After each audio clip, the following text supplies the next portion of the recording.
Hello everybody, welcome back to another tier list video.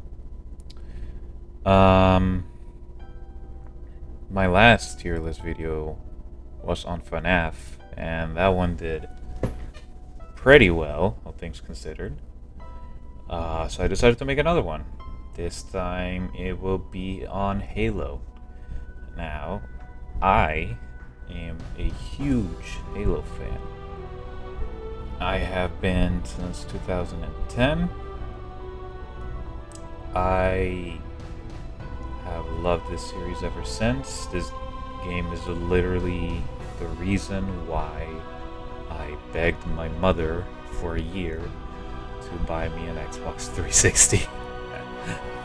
And you know, ever since then it has been pretty. It's been a pretty wild ride, all things considered. But yeah, we're gonna be ranking all the Halo games from chronological order. But we're gonna start with the ones that I have not played, which is Halo 20, which is Halo 2600. Now, I don't know what this game is or why is it on the Atari 2600, because Halo came out in the 2000s, so I don't know why there's an Atari 2600 game about Halo, but oh well. Have not played it, probably never will. Oh well, moving on. Now we go to the chronological order. You know what? No, let's begin. Let's begin with the chronological order, starting with Halo Wars. Now, Halo Wars.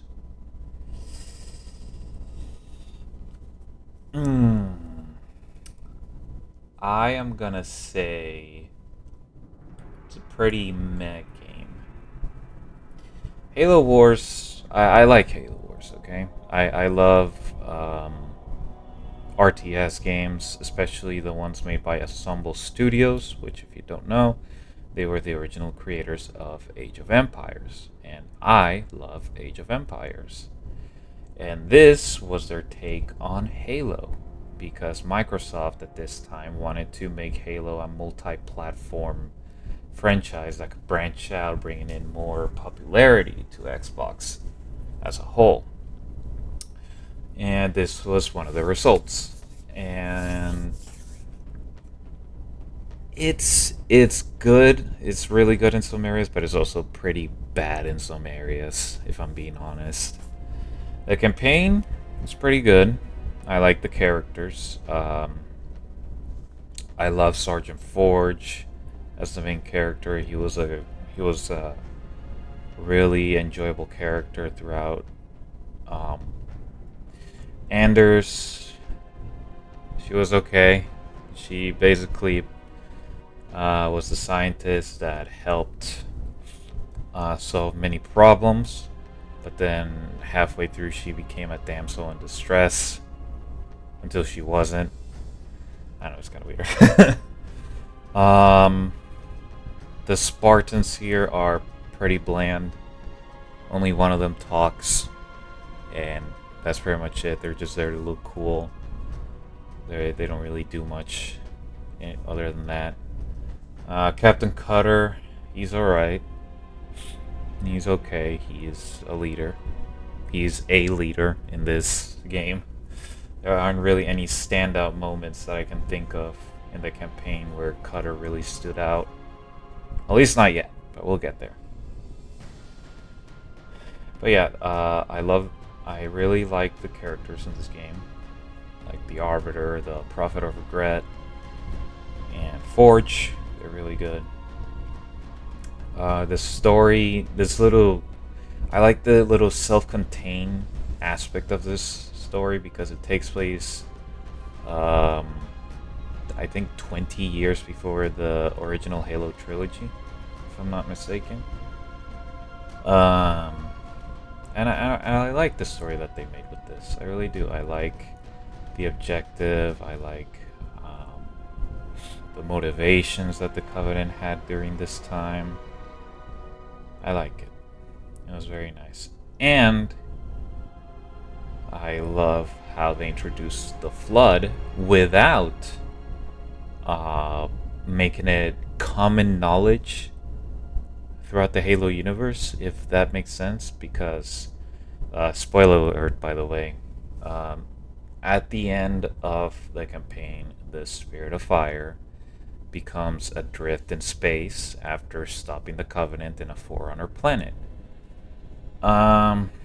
So everybody in the crew stays cryogenically frozen for 28 years until the events of Halo Wars 2 happens.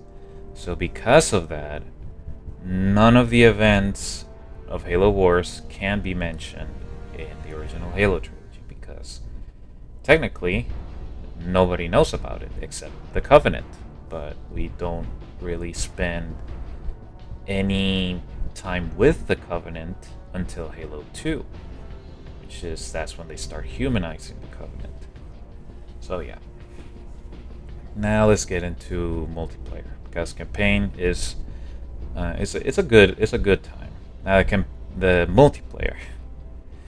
The multiplayer is pretty bare bones, not gonna lie. There's only a few maps overall, which is pretty lacking for Ensemble Studios, which makes a ton of maps, RTS maps, especially in DLC, which is another thing. This game never got DLC, which I don't understand. I think I understand why, kind of, but at the same time I don't think I don't, because I feel like this game could have improved with some DLC. But yeah, the variety of units are okay. You know, you have your basic infantry, anti-infantry, anti-vehicles, anti-airs, and air units. You know, then you got your super units, your hero units, all that type of stuff. This whole rock paper scissors gameplay that Ensemble Studios has pretty much perfected with the Age of Empires franchise. But in this game, I don't know what happened, or they were crunched or something, but sometimes the gameplay gets a little wonky and cheesy. For example, the rushes in this game are kind of impossible to repel with what you're given with defensive abilities. For example, you can get rushed by Scout Warthogs and you can barely take them because they're really fast units and they do like overtime damage. So they're basically like wasps just flying around and you're trying to swat them, but you can't. They just sting you and keep flying and sting you again. Is that annoying?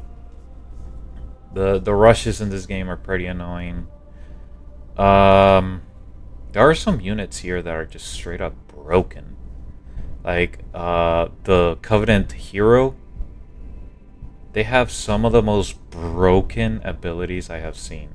I'm mostly referring to the Arbiter ability, because with the Arbiter, you can basically control him, and every kill he gets on a unit, he gets health back. So you can be wailing on this man for a good bit, and you can over time lose units, and he will gain health, and he will just prolong the fight like that. It's broken, absolutely broken, and it can cost you a lot of units or just straight up make you lose the fight. So, yeah, no. And some of the maps here are just not good at all, to be honest. This is a pretty weak map pool that you can have for an RTS game. So a lot of these maps are very just not good in general. So because of those aspects, I'm sorry. I'm gonna have to say that I'm gonna have to put my bias aside and say that Halo Wars is pretty meh. Now, let us go to the next chronological game in the series, which is Halo Reach. Oh man, I don't know if I'm gonna get some people pissed about this, but I'm gonna put Halo Reach in poggers. Halo Reach was my first Halo game ever, and it is the reason why I'm such a huge Halo fan to this day. I played this game so much and loved it a lot that I went back and played previous Halo games like Halo 3, and then I got Halo Wars, and then I got Halo 3 ODST. This game is the reason why I play so many Halo games. So it has brought such a big impact on me because of that. And I'm never gonna forget the memories I have with this game. They were some of the best. The friends that I made on the game, the custom games that I made on that I played on that. It's wonderful. Absolutely wonderful. But I will be fair. This game has some pretty major flaws. I'm not gonna lie. This game has some insane flaws that do bring it back a little. Now, let's begin with the campaign. I'm gonna say that I love the fact that you have your own character, your own OC in this campaign. You are a new Spartan in a team of Spartan 3s called Noble Team. And as soon as you start your first mission with this team, you begin to witness the events that make the fall of Reach, which is a huge event in the Halo storyline. So what better way to have this humongous event, to experience this humongous event that was in a book way back in the day, to insert yourself into those events. I thought that was pretty clever. And they gave you a team full of Spartans that are all memorable in their own way. Everybody knows Carter, everybody knows George, Kat, Emil, and June. Everyone knows them. Some people say that you barely get to spend any time with them, and they die too quickly, so you can't really attach yourself to them. But to that I say, to this day, people still talk about them, people still talk about this game, and there's a reason why 343 keeps bringing back Halo Reach stuff into their new games, like Halo 5 and Infinite. It's because these characters, believe it or not, like it or not, they're memorable. They have put a foothold in the fan base, and for good reason. George is the kind giant, Carter is the leader, Kat is the techie, smarts girl, June is the sniper, and Emil is this edgy boy, basically. And all their deaths hit hard eventually, and they're ironic, which is tied to their characters. All the missions in this game were a blast to play through, no matter what. They made the Covenant a threat again. They made the Covenant seem like a very big threat, which is something that they were going for in this game after Halo 3. After like humanizing the Covenant for so many games, they decided to bring it back to the Covenant being this evil, unrelenting force that will stop at nothing to extinguish the humans. And I feel like they did that very well here. You can feel like with every little victory you get in the campaign, it is immediately shut down by the Covenant because they have something bigger and better. And you feel that dread, especially with the music. The music in this game is amazing. So good. It is definitely it's definitely different from the original trilogy, I would like to say.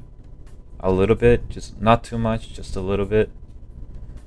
But it's super good. Super, super good. Now, let's get to the multiplayer.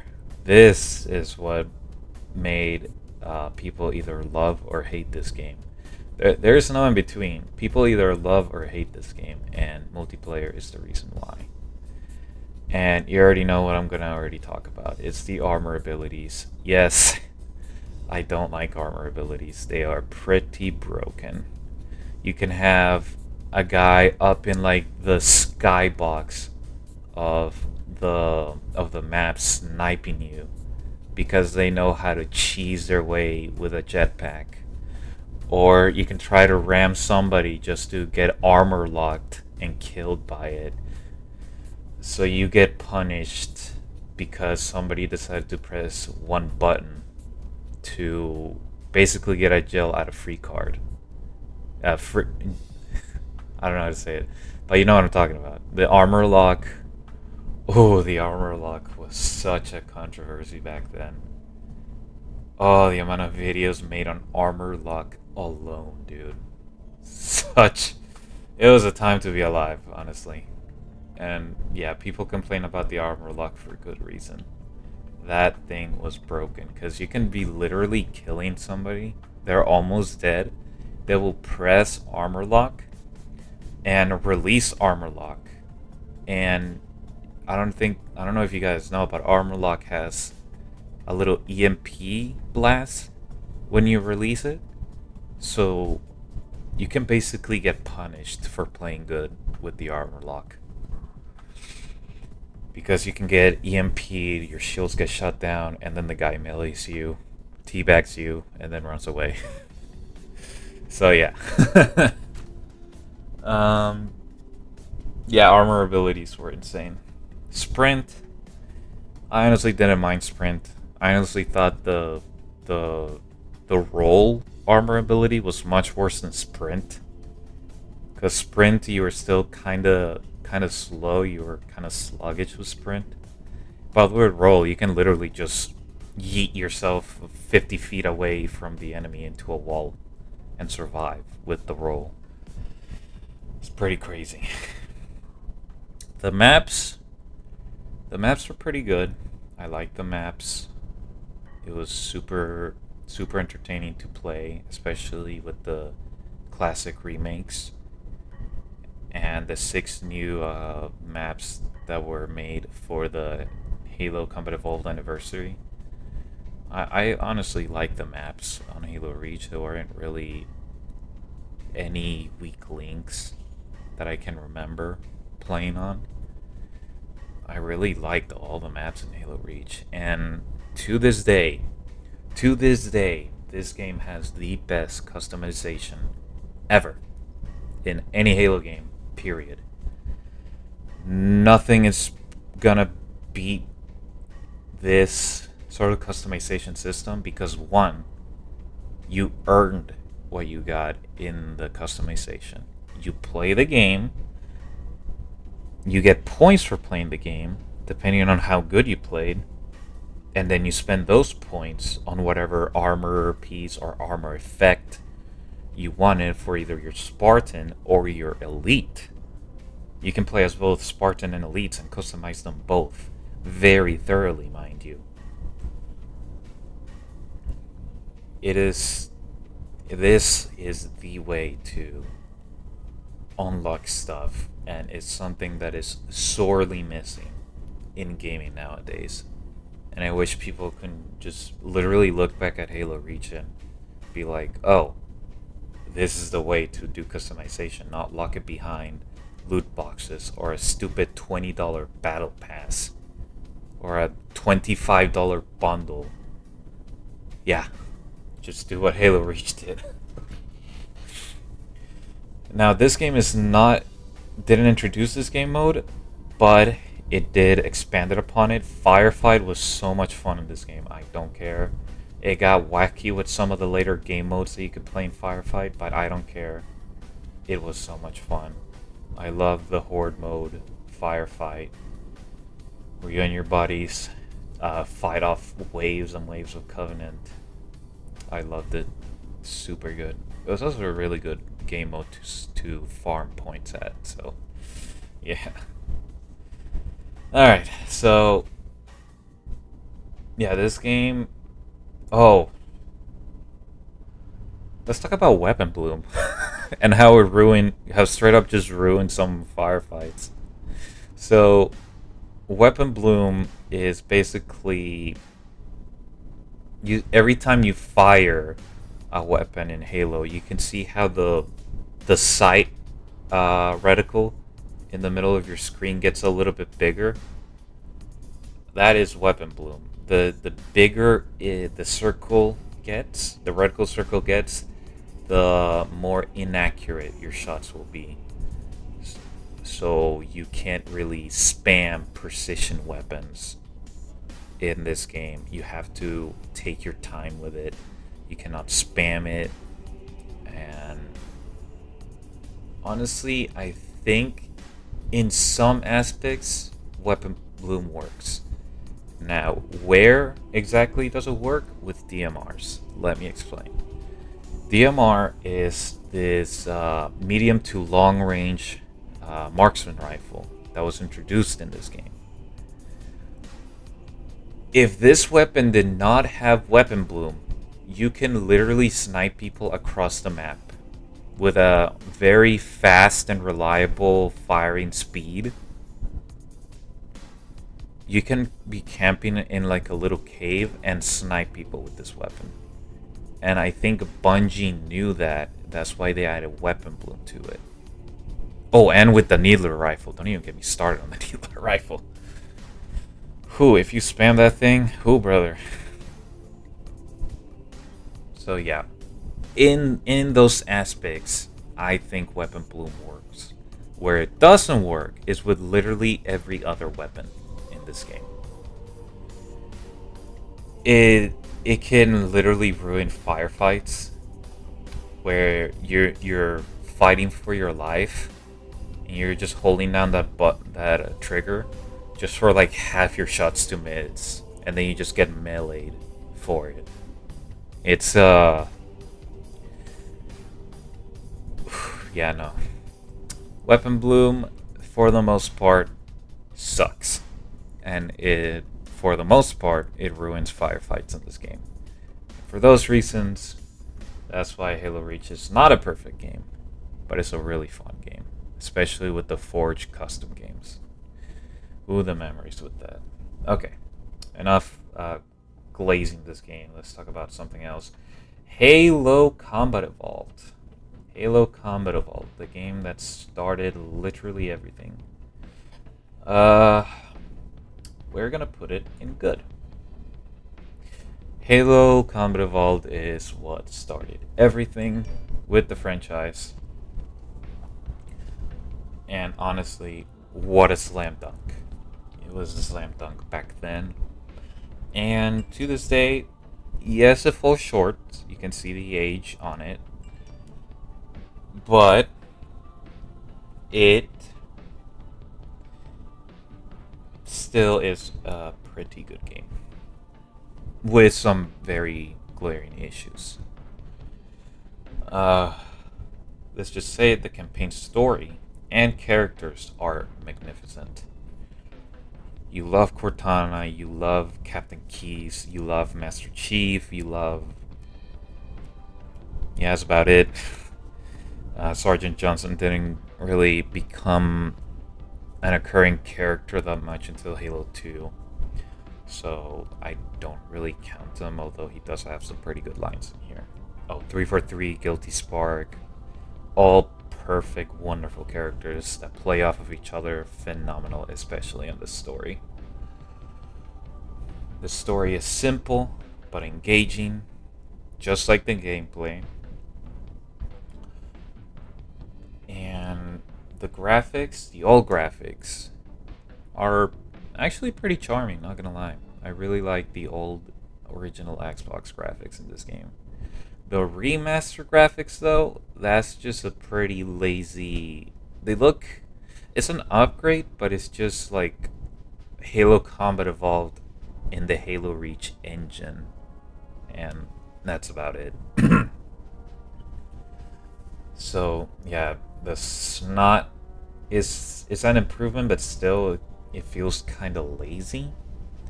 And the lighting in the remaster kind of ruins the flood reveal in this game. So yeah, if you want to play this game, play it with the original graphics. I would recommend, not gonna lie. It's pretty charming. Now, let's talk about the issues of the campaign.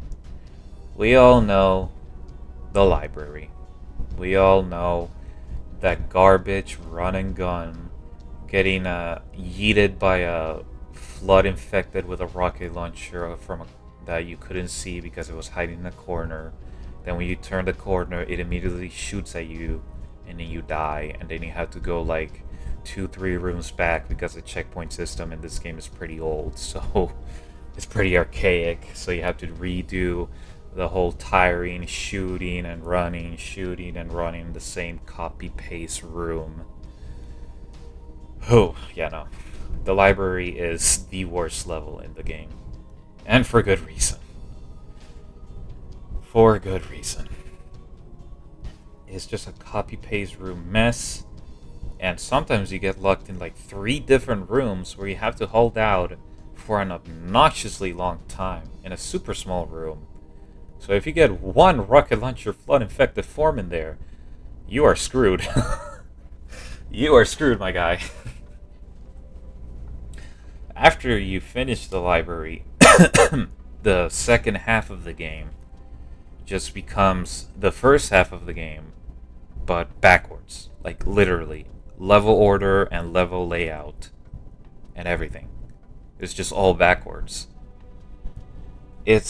I can understand why they did that, especially since this was the first game, so they really didn't know what else to do, I would like to say. This is the first game, so I can kind of excuse, but not much, the reuse level assets and the copy-paste level design that this game gets on the second half. The first half is amazing. I will say the first half is phenomenal. It's amazing. It's a wonderful introduction to the world. It's engaging. It's fun. Second half, it's pretty iffy. Pretty iffy.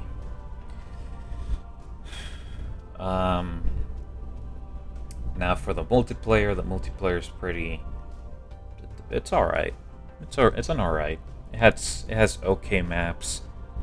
The gameplay is simple, but again, very fun. We all know that the Magnum reigns supreme in this game. We all know about the Halo Combat Evolved Magnum and how it destroys you from across the map, and it destroys vehicles from across the map. We all know about it. It is an insane weapon. It is broken, but everybody gets that weapon. So it's an even playing field. So the more skilled players can get to outplay people with the Magnum or with the sniper and the rocket launcher. So yeah. Overall, it's a pretty simple game, but it's a pretty good one. Not gonna lie. Now, Halo 2. Halo 2. Oh, do I have a bone to pick with this game? I'm gonna put it in good as well. I'm gonna put it in good as well. This game expanded on the story of this game, and it began to humanize the Covenant.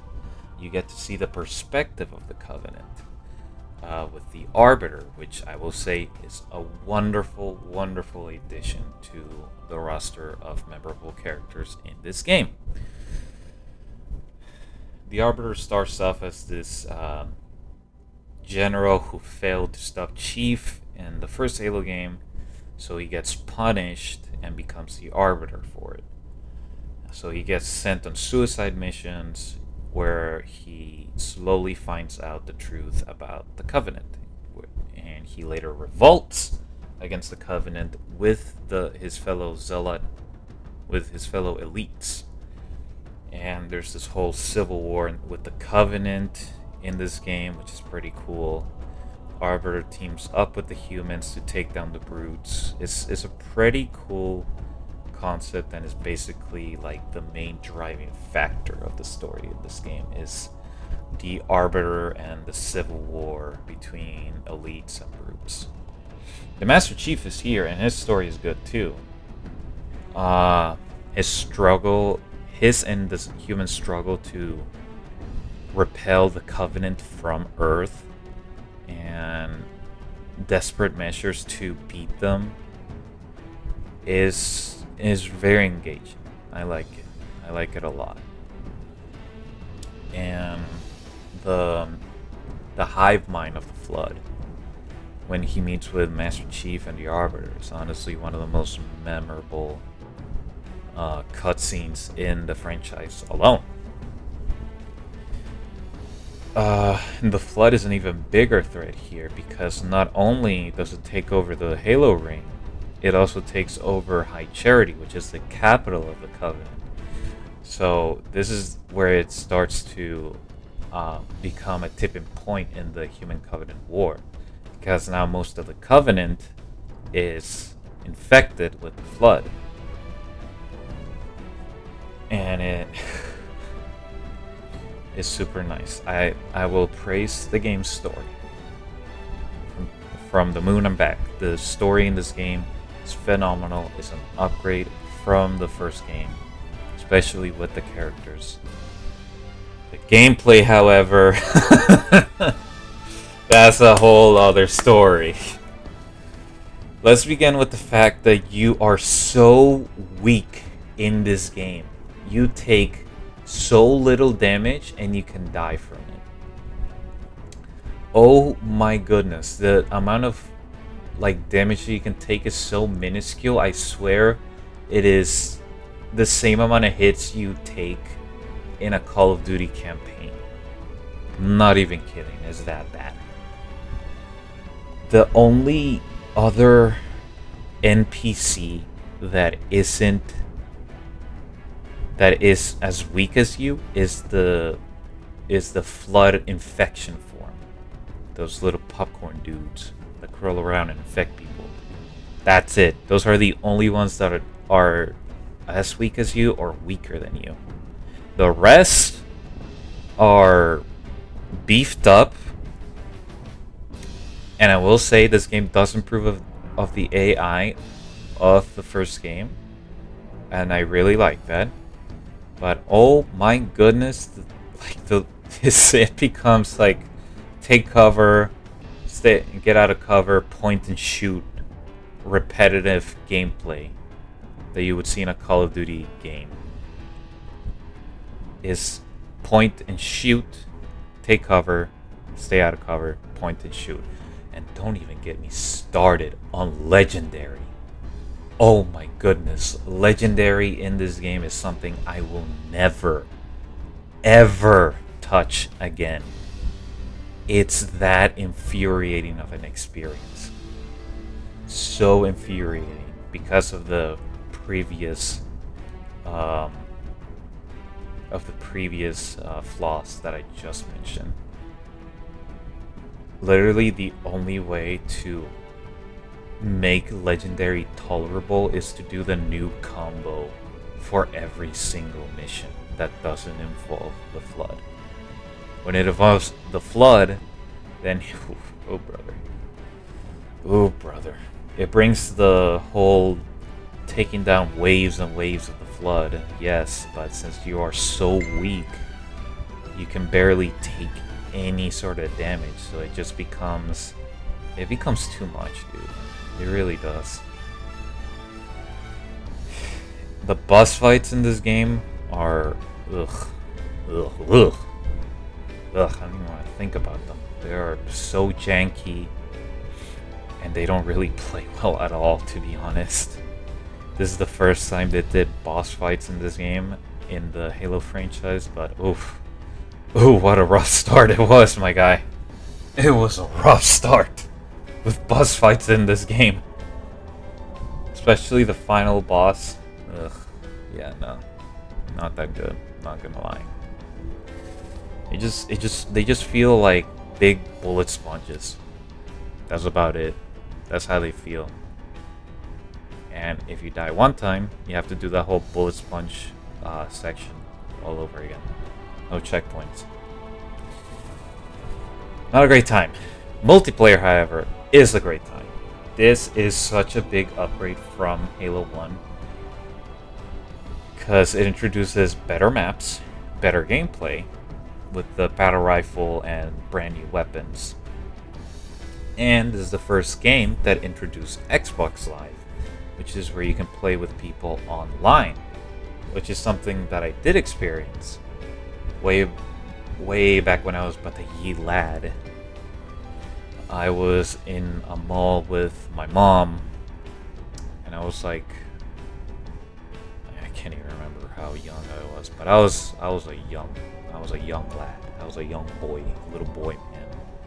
And I see there are people in kiosks with an original Xbox playing Halo, and I'm pretty sure it was Halo 2. And my mom points at them, and she was like, in Spanish, she was like, look, you see those guys playing right there?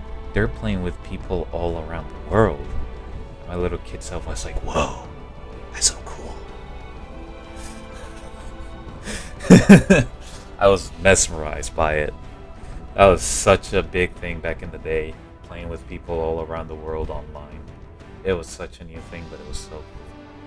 But yeah, the story and the multiplayer in this game bring it up to good. The gameplay in that campaign, whoo, brother. Okay. Now, oh wow, I completely forgot about this game. This is just this is an arcade game. You know, arcade games. You sit down on a thing, on a chair, and then you take this big toy plastic thing and you shoot at things for as long as you have the money for it. This takes place in the Halo 1 campaign. You play as an ODST team, if I'm not mistaken, going around the ring and doing other things, I guess. I don't know. I played this game one time, like in 2019, and I thought it was okay. It's an arcade game, so it's a fun arcade game, which is good. But that's it. It's just an arcade game, so there's not much about this. So yeah, meh. Okay, let's talk about Halo 3 ODST. And this will also go in good. Now, oh, the controversy in this game back in the day. This was a $60 game, advertised as a $60 game, but it basically just was DLC for Halo 3. Why, you may ask? Because it runs in the same engine as Halo 3. It brings DLC maps for Halo 3.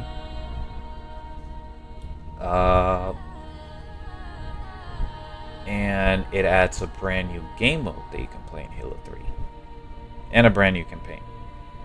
So, yeah, it was basically very big DLC that was advertised as a $60 full game back in the day. And wow, what a controversy that was back then.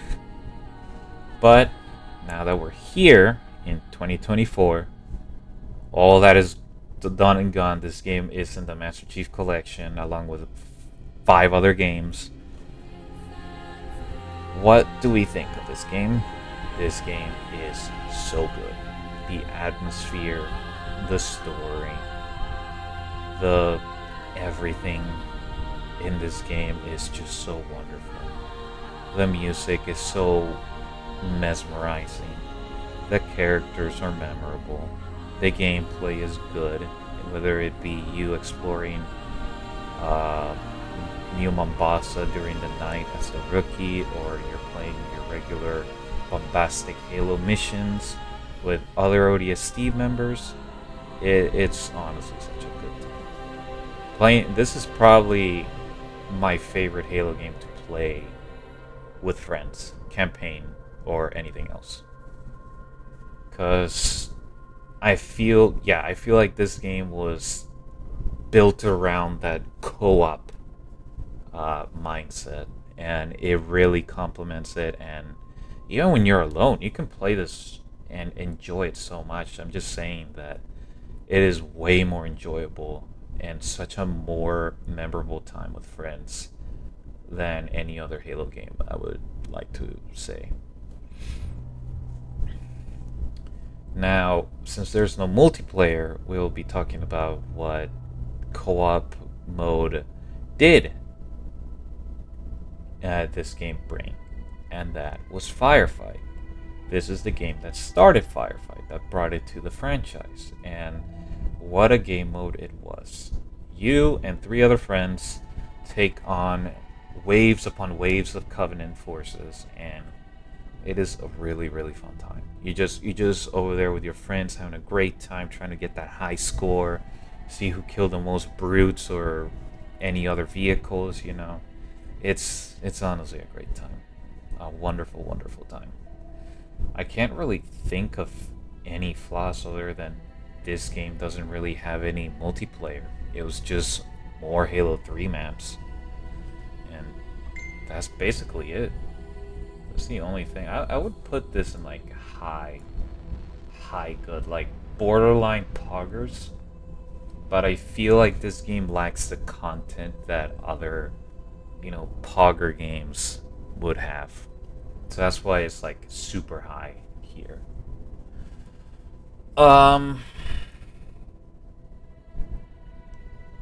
What will I do? Okay, what else is here? What else? We have Halo 3. Halo 3 is a high poggers game. This game is so good. Perfect campaign, perfect characters, perfect conclusion, perfect music, perfect multiplayer, perfect community features, perfect Forge. It actually introduced Forge. This game, is all-time Halo peak. You needed to be there back in 2007 to just experience that energy, that hype that people had with this game. Halo was at an all-time high, and it was because of this game. And for good reason.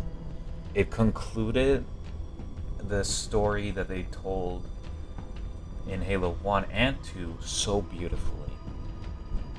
It had a multiplayer that was so engaging. It was simple but hard to master, that brought MLG like to an all-time high back then. The amount of things that people made with Forge, especially with how archaic that Forge mode feels now compared to the new ones, is insane. And the memories you can make in the custom games with Forge, it's beautiful. Absolutely beautiful. This is a near perfect Halo game, not gonna lie. The only thing that I have a problem with is the hit registration with some of the weapons. How I have to I know that with the battle rifle you have to lead your shots. With any precision weapon you have to lead your shots, but you have to put your reticle so far away from the enemy to actually hit them from far away that it did get pretty annoying from time to time. But that's honestly it. That's honestly about it. And that's the only flaw that I can think of this game. Other than that, what else can there be said? This is such a good game, dude. Such a wonderful, wonderful game. It is almost perfect. Almost. So, okay, so now let's talk. Ooh, brother. Let's talk about the other games. I forgot about this. I didn't play Spartan Strike. It is a sequel to Spartan Assault, which are both mobile games that you would get on the Microsoft phone, if anybody remembers that. But I never played this one, like ever. I played this one because it was on Game Pass. So I decided to like just try it out because why not, especially for this video. So yeah, this game is on Game Pass and I don't really know where to find it, nor am I eager to find and buy it to play it because again, it's a phone game. That's about it. So speaking of phone games, Spartan Assault. Let's just go ahead and put it on net. Like I said, it's a phone game. It's a fun phone game, in fact. It's a fun phone game, but nothing special. It has a story that takes place a bit after Halo 3 and it explores Spartan Palmer and her Spartan friend and their missions. That's about it. The story is fine. The characters are meh. That's about it. I can't think of anything else. It's a phone game. What do you expect? Okay. Oh, this hurts me. This hurts my inner child. Halo 4. Now, if you asked me way back then on release, when I was like in middle school, if you would ask me where I would put this game, I would put it in like the very top of poggers. This used to be my favorite Halo game. But now,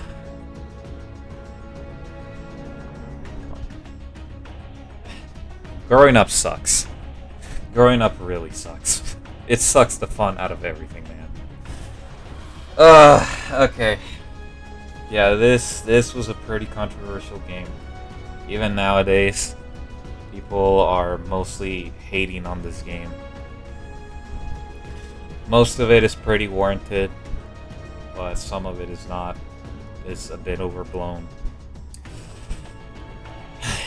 Let's begin with campaign. Alright, campaign. The story was pretty good. I like this story. It had heart. It focused on Chief and Cortana and their relationship, and how Cortana is struggling with keeping her sanity while also having her mind deteriorate. Deteriorate. I can't. How her mind is slowly fading away throughout the campaign, and that brings a bunch of like struggles and beautiful moments between her and Chief, and it works very well. Captain Lasky, the new characters, they're very hit and miss. The Didact is very bland, like popcorn movie villain type of bland. Nothing too memorable about him. If you want to know anything about him, you have to like look through the data pads around the map, around the campaign, to like figure out his motives, and that's honestly a lazy way to explain your villain. Especially when you should let your gameplay and story explain the villain. That's how memorable villains like Voss work. But yeah, you know. Palmer is she's there. She makes a snarky comment about Chief, and that's about it. She's no Sergeant Forge, I'll tell you that much.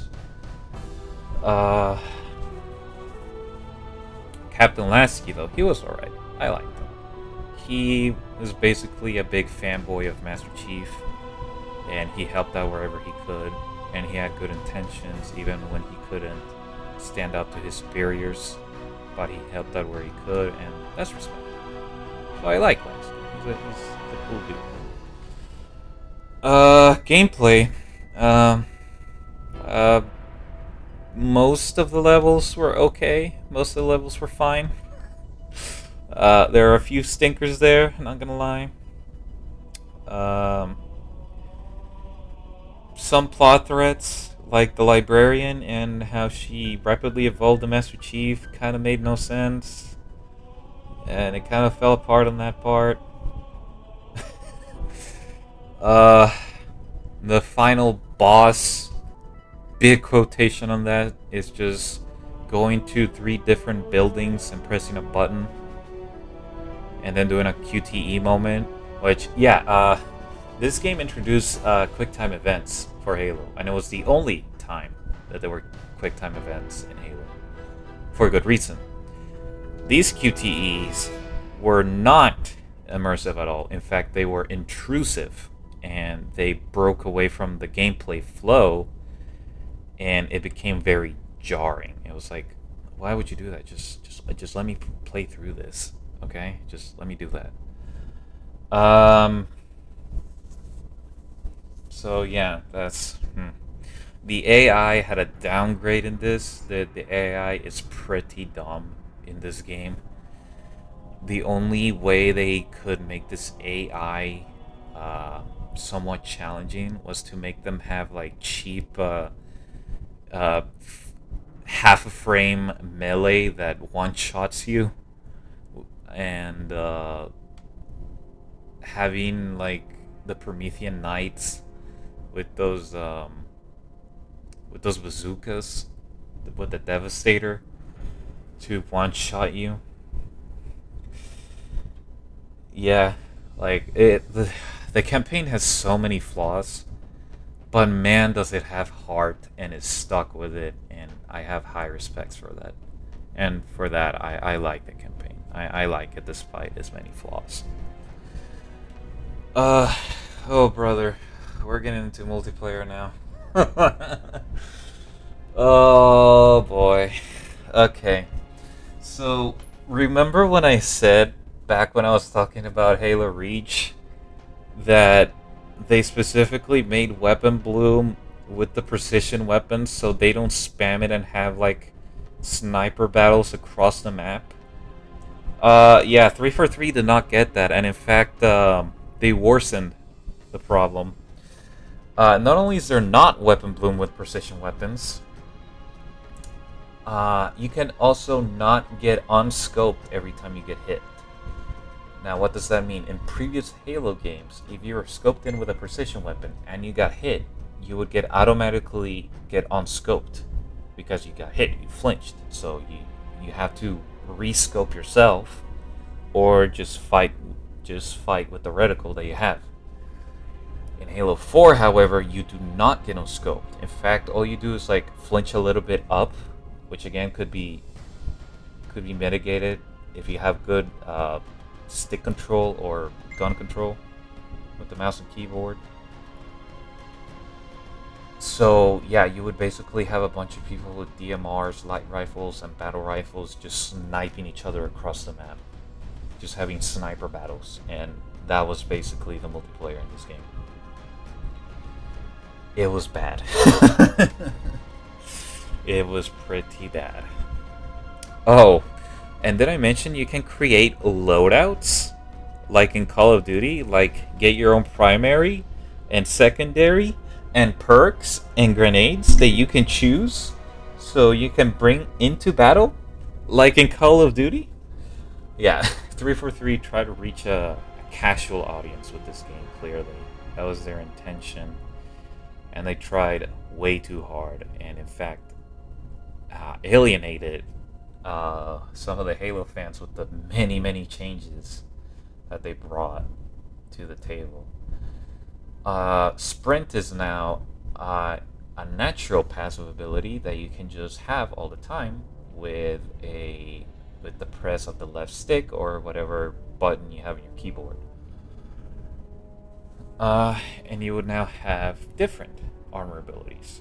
The only armor ability that returned from Reach was the jetpack, and even then it was heavily nerfed. The armor abilities in this game are kind of bad. They're kind of pretty bad that I just made me wonder why were they there to begin with. They were pretty bad, and the new weapons here are pretty bland too. They look cool, but they're bland. The Promethean weapons are basically reskins of previous Halo weapons. The only one that sticks out in my mind is the Devastator, the Promethean bazooka, that when you shoot it, it splits into like this little cluster bomb that goes into 4 different ways. That's like the only one that sticks out in my mind as unique and cool looking from the new weapons. Other than that, light rifle is just a battle rifle. The suppressor is just a worse version of the assault rifle. The bolt shot is just a plasma pistol.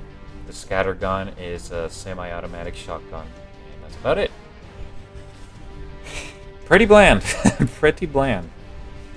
And oh brother. Spartan Ops. Now, I respect what they tried to do with Spartan Ops.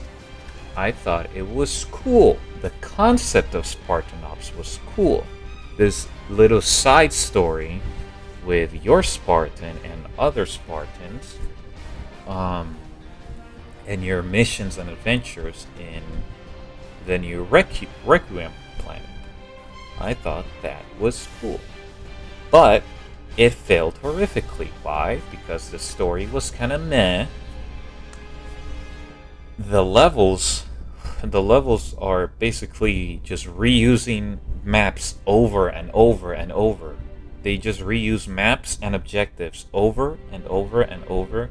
It gets so repetitive and so tedious that by the time you get to a new map, you're like, okay, I'm just mentally checked out at this point. So yeah, Spartan Ops, I thought it was a cool concept, but they handled that so poorly. I wouldn't mind if they did another Spartan Ops. I thought it had potential. I just think that they should put actual effort in it and not lazily put together repetitive levels and mission objectives. So yeah, Halo 4, I'm just gonna put you right here, because now that I think about it, Halo Wars is a bit more enjoyable. Oh man, growing up sucks, kids. It really does. Anyways, Halo Master Chief Collection, poggers. Back then, at release, it was a broken garbage mess. So back at release, it would have been here. But now, today, is poggers. Because it has 6 Halo games in one disc. Halo Reach, Halo Combat Evolved, Halo 2, Halo 3, Halo 3 ODST, and wait, hold on. Reach, Combat Evolved, 2, 3, and 3 ODST. Okay, so it's 5 games, sorry. And 4, forgot about 4. I'm sorry. 6 games, 6 Halo games in one package.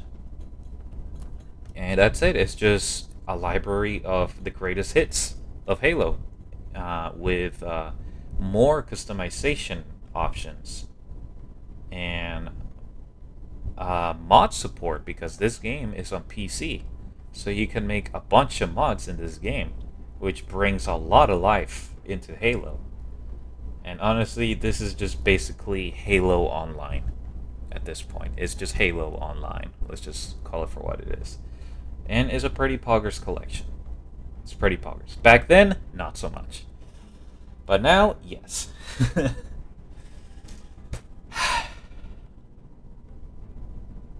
Now we get to this. This little stinker. Yeah, go ahead and go to garbage. I hate Halo 5 Guardians. Hate it with a passion. Let me give you a little rundown. To get footage for this video, I decided to play each and every single Halo game that you see here, except for this one, because it's an arcade game, and this one because I never played it and I'm not too keen into it, and this one because it's an Atari game. I played each and every single one right here to get footage for this video, except for Halo 5. I downloaded a mobile game before I downloaded Halo 5. That should tell you what I feel about this game. Let's begin with how overhyped this game was with the straight up false marketing that they had going on with this game. This game was advertised as Master Chief going rogue, going AWOL, and a new Spartan team was sent to hunt him down.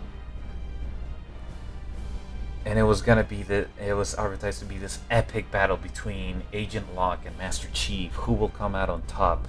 Is Master Chief a bad guy now? Is he going AWOL? Is he the bad guy?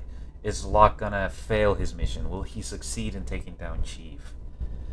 Who are these guardians that keep popping up on each planet, and how do they correlate with the Chief? Because with every guardian that appeared on the planet, Chief was there. And what we got was the most disappointing and the absolute worst Halo campaign I have ever played in my entire life. The characters suck. The gameplay sucks. The story sucks. And is straight up disrespectful to previous Halo games, especially with what they did with Cortana. Cortana is the bad guy now, guys. Cortana is alive because, spoiler alert, in Halo 4, she sacrifices herself to save Chief from the Didact. But in Halo 5, she's alive. She touched the Dominion and now she has been revived. And is now a bad guy and wants to start an AI revolution with the Guardians, so every single alien species can bow down to her and every AI kind.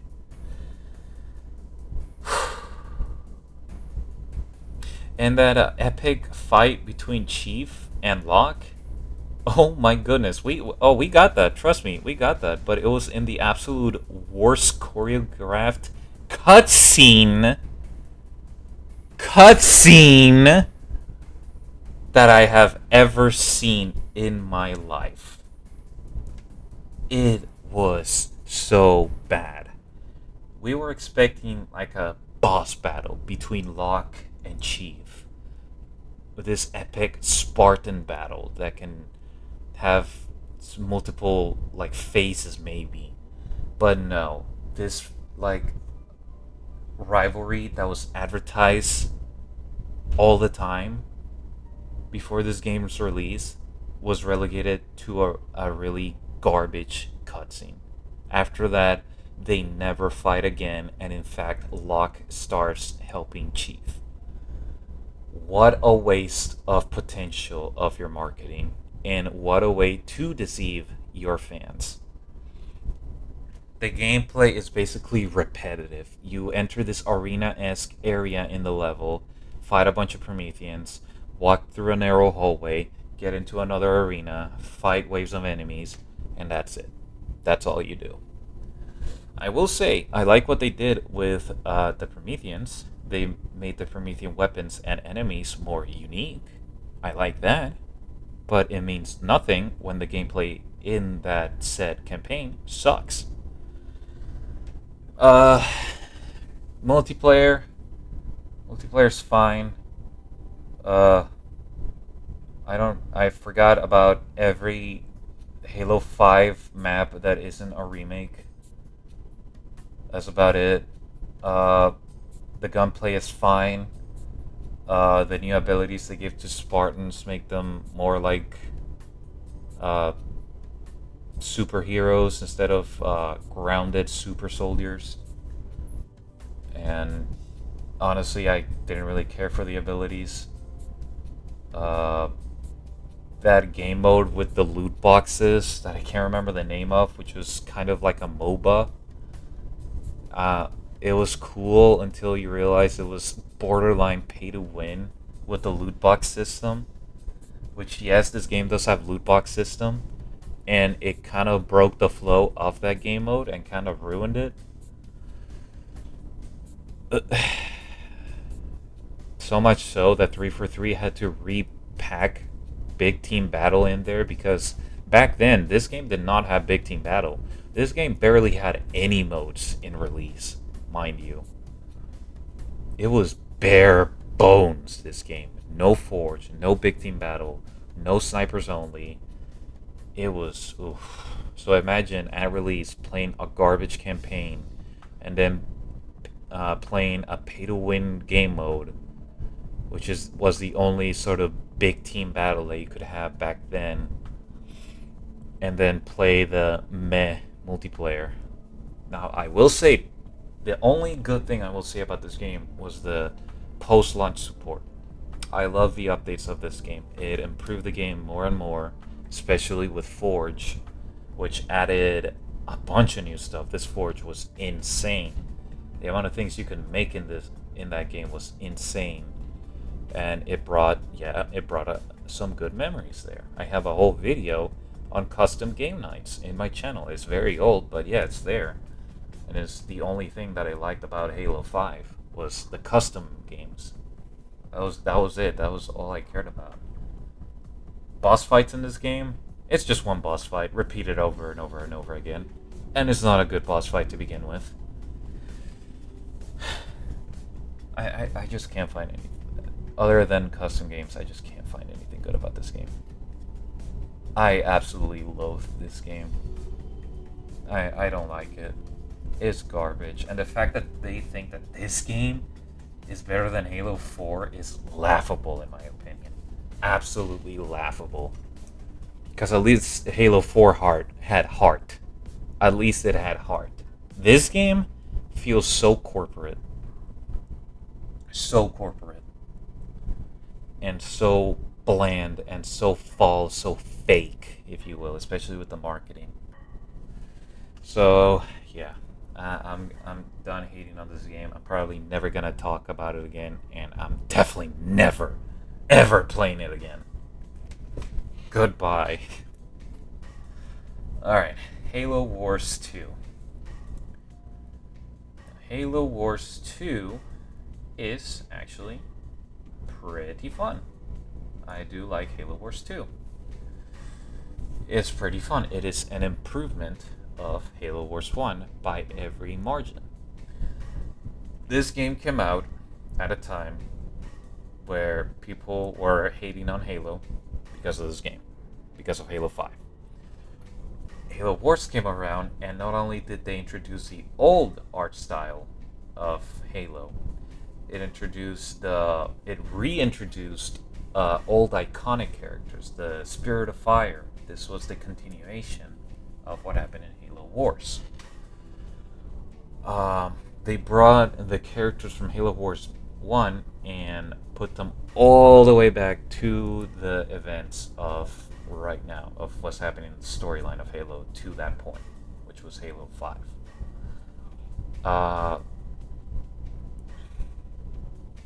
And let's talk about the campaign. The campaign, it was alright.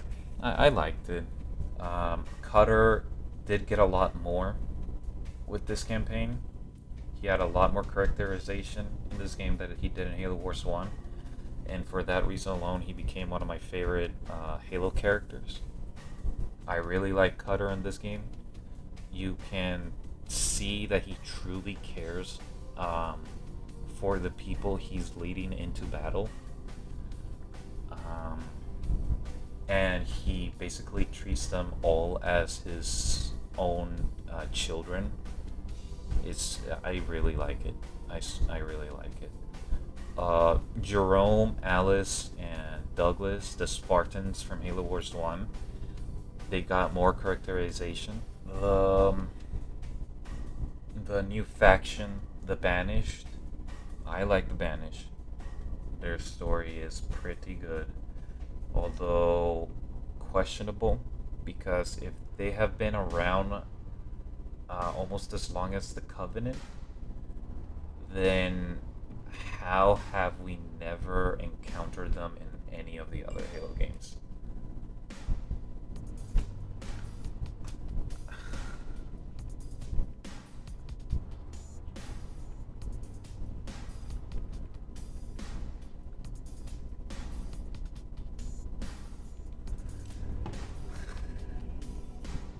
It's it's the only sort of plot hole that I feel like they could explain, but really didn't. The story of this game is pretty uneventful, honestly. You get introduced to the main villain, which is Atriox, and he never reappears after that cutscene where he fights the 3 Spartans. That's about it. He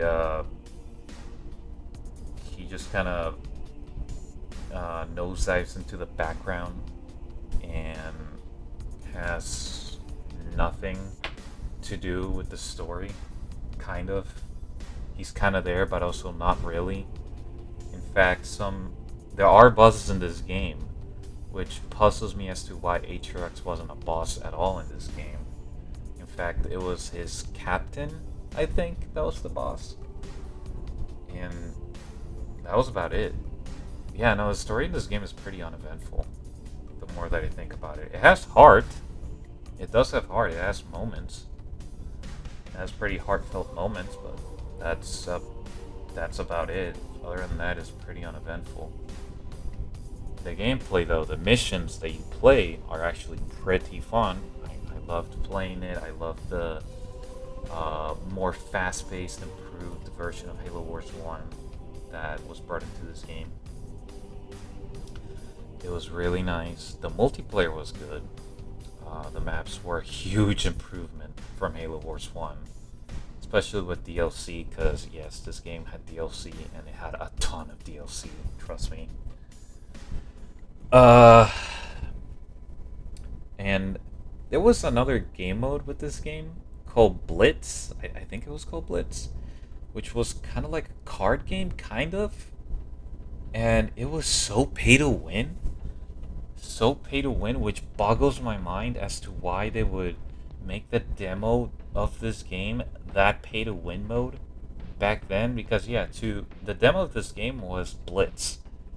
It was the Blitz mode, which, like, why? No, why would you do that? That was so weird to me, because that game mode was bad. It was not really engaging. It was more, oh, I gotta wait for that really good card that I need to win the game. That was basically it. That was Blitz. So that's why I don't really talk about it. But later on, this game added more campaigns, especially, and it added Firefight, of all things. It added Firefight into an RTS game, which I thought they did really well. I loved playing Firefight in Halo Wars 2, which is something that I thought I would never say up until now. So yeah, you know, Halo Wars 2, pretty fun game, you know, really like it. Love what Creative Assembly did with it. I love how they carried on Assemble Studios' legacy, especially since that company went defunct like years ago, before this game was released. So yeah, wonderful stuff. Really good game. Would play again for the first time. Oh, now we come into the most recent one. What do I think of Halo Infinite? Oh boy. If you would have asked me back then, back in release, where this game would be, it would be at the very top of meh. It would be at the very top of meh. Borderline good, but meh. Now, however, come on.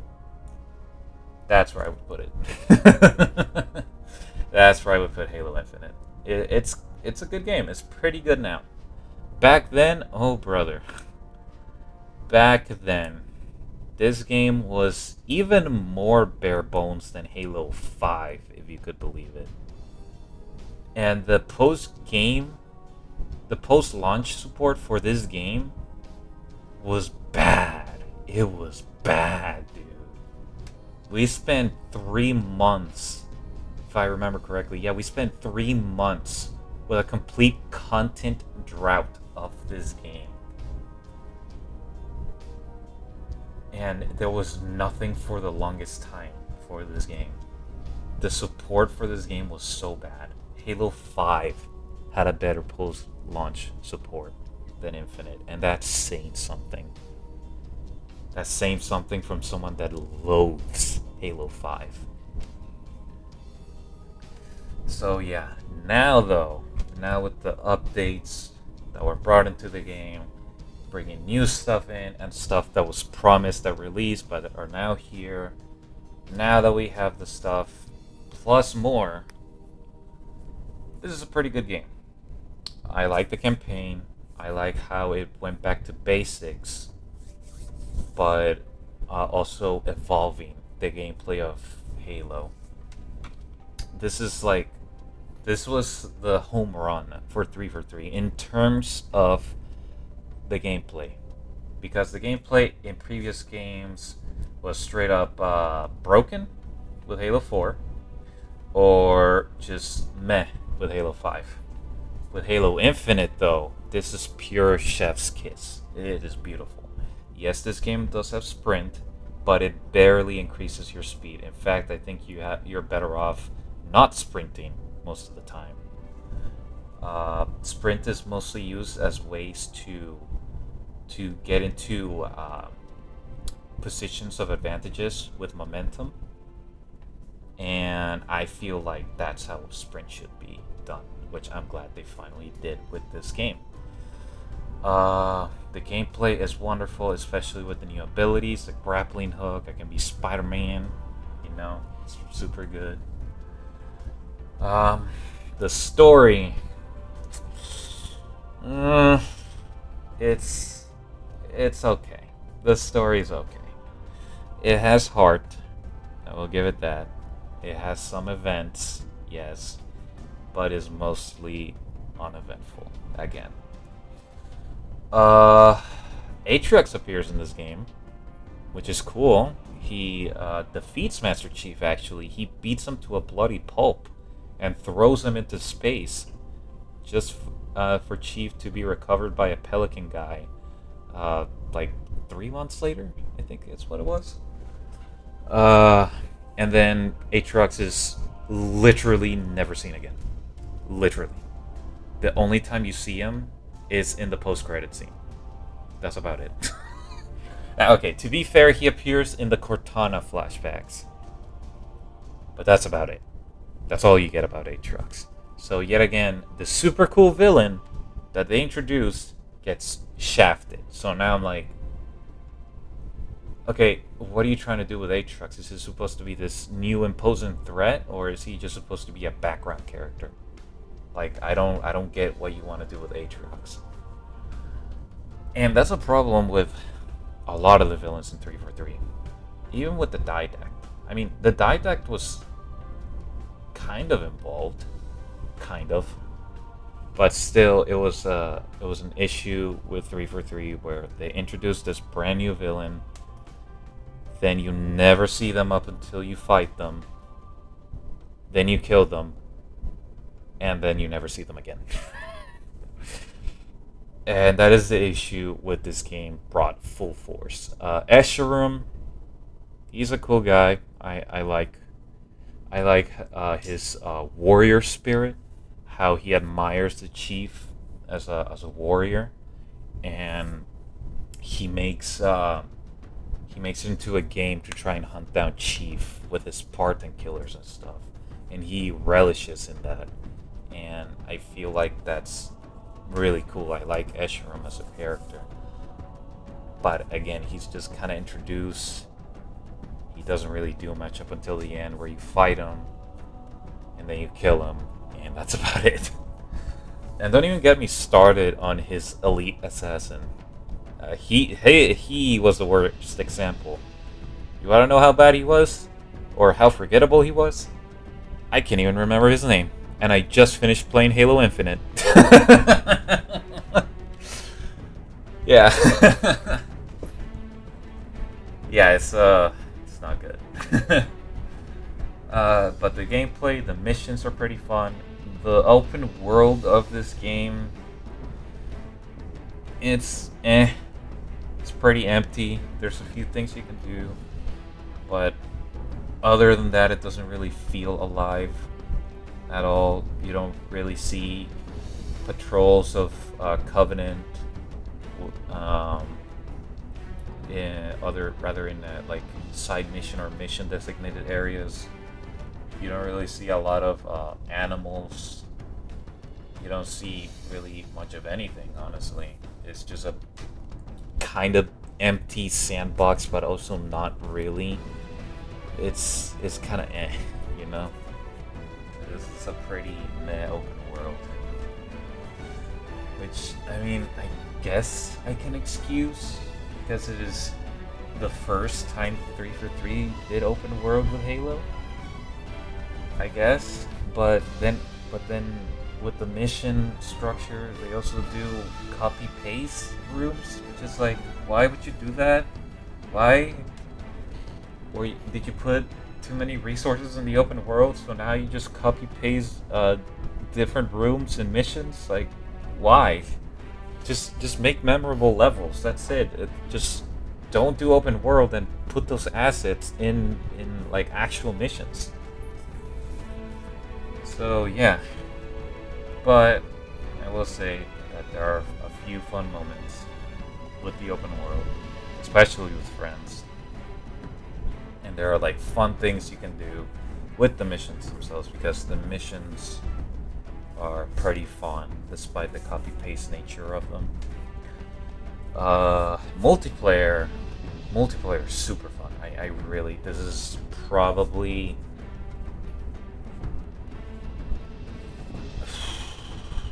I want to say it's the best multiplayer. Gameplay wise, it's the best multiplayer.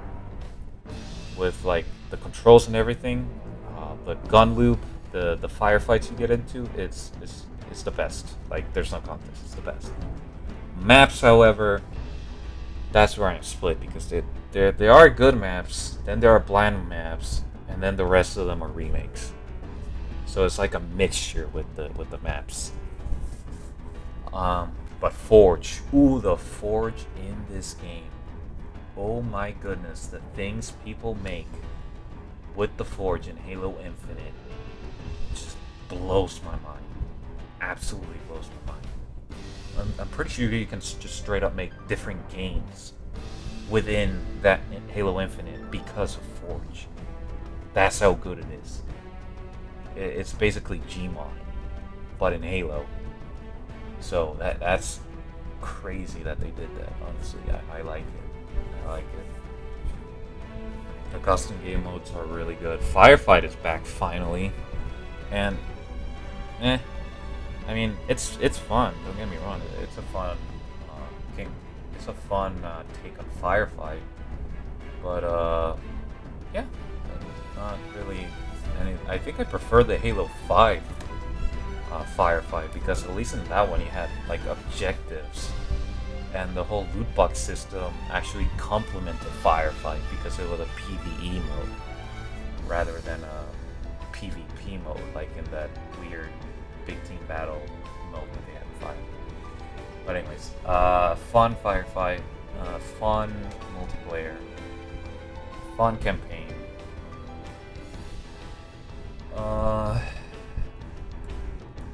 So yeah, I would put it at the top of good. Halo Infinite right now. The things that I don't like, other than what I already said, is the lack of new campaign content, because 343 said that they would do campaign continuations in future updates. This game came out like 2020, 2019, I'm not really sure. It came out a long time ago now. It is 2024 now, and there has yet been a single continuation to the Halo Infinite campaign. So yeah, I'm just kind of tired of 343 lies at this point. Oh yeah, and the absolute retcons of the story of this game.